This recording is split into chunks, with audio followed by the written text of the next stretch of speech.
All right, let's get right into it. Between the two world wars, America's relationship with the rest of the planet went on an absolute roller coaster. Seriously, it's this incredible story of a country trying to figure out where it fits, swinging from leave us alone all the way to becoming the weapons factory for a global war. And it really all kicked off with this bit of advice from George Washington himself. For about 150 years, this idea of not getting tangled up in foreign alliances was like the golden rule of American foreign policy. The logic was pretty simple, right? Mind your own business, build your own country, and stay out of Europe's endless drama. So that brings us to the big question. The US was a major player in winning World War I. So why on earth did it basically turn around and say, see ya, and just ghost the entire world?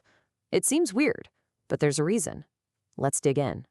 You have to understand, after World War I, the mood back home was just grim. The cost, in both lives and money, was staggering. And for what? Most Americans felt like they had jumped into a brutal European fight, sacrificed a ton, and nothing had really changed over there. The feeling was, never again. And that feeling has a name: isolationism. Now, it's not like the US packed up and went home entirely. We were still trading, still talking to other countries.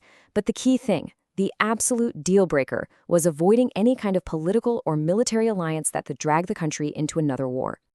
And if you want proof of how serious they were, look no further than the League of Nations. I mean, this was President Woodrow Wilson's baby, his big idea to prevent all future wars. And what happened? The US Senate said, nope, not interested. America literally refused to join its own club. That's how deep the isolationist feeling ran. Okay, but here's where it gets a little complicated. While America was dodging political commitments, it wasn't just sitting on its hands. It was trying out this other strategy, something you might call diplomacy from a distance. The idea was to try and keep the peace using treaties and agreements, basically paper, instead of guns and soldiers. And this really shows you the two sides of the coin. On the one hand, a hard no on permanent military alliances. But on the other hand, the US was actually leading these big international meetings to try and prevent an arms race. So we wanted to cooperate, we just didn't want to commit. A perfect example was the Washington Naval Conference in the early 20s. The US got all the major naval powers in a room and said, hey, let's all agree to build fewer giant battleships so we don't start a hugely expensive arms race. And they did it. They came up with these treaties to limit warships and keep things stable in the Pacific. It was a genuine attempt to secure peace through paperwork. But all the treaties in the world couldn't stop what was coming next. In 1929, the Great Depression hit, and it just completely upended everything. Any lingering thoughts about getting more involved in global affairs? Yeah, they were gone. All focus shifted inward. I mean, think about it. When millions of your own people are out of work, when banks are literally collapsing all around you, you're not really worried about squabbles happening halfway across the world.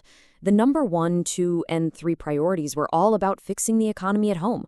Foreign policy was put on the back burner. Congress took that mood and made it the law of the land. They passed a series of neutrality acts in the 1930s that were basically designed to build a legal wall around the country. No selling weapons to warring nations, no lending them money.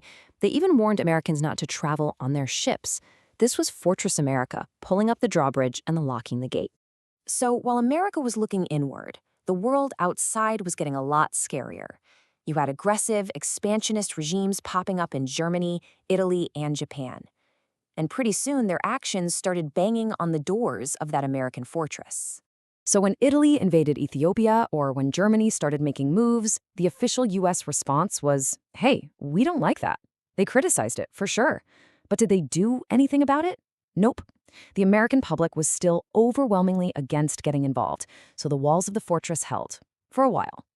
The first real crack in the wall came in 1939. It was this clever little policy called cash and carry.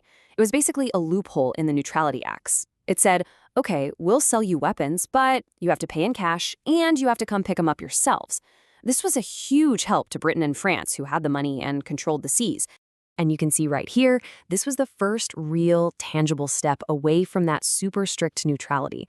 It wasn't exactly jumping into the fight, but it was definitely picking a side, even if it was from a safe distance.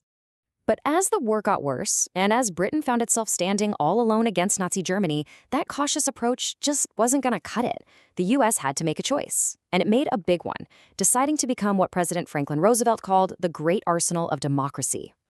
This all led to the Lend-Lease Act in 1941, And this basically blew the doors right off Fortress America. The U.S. could now lend or lease military equipment, ships, planes, tanks, you name it, to any country that was vital to American defense. Neutrality was officially over.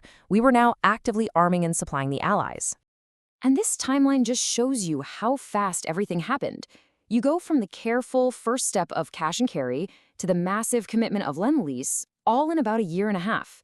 And then, of course, the event that changed everything, the one that finally pushed America all the way in, the attack on Pearl Harbor. Because that attack didn't just bring the U.S. into World War II. In a single morning, it completely vaporized the idea of isolationism that had been a core part of the American identity for a century and a half. The long debate about whether America should get involved in the world, it was over. But that leaves us with one final thing to think about. Sure, Fortress America was shattered in 1941, leading to decades of American leadership on the world stage.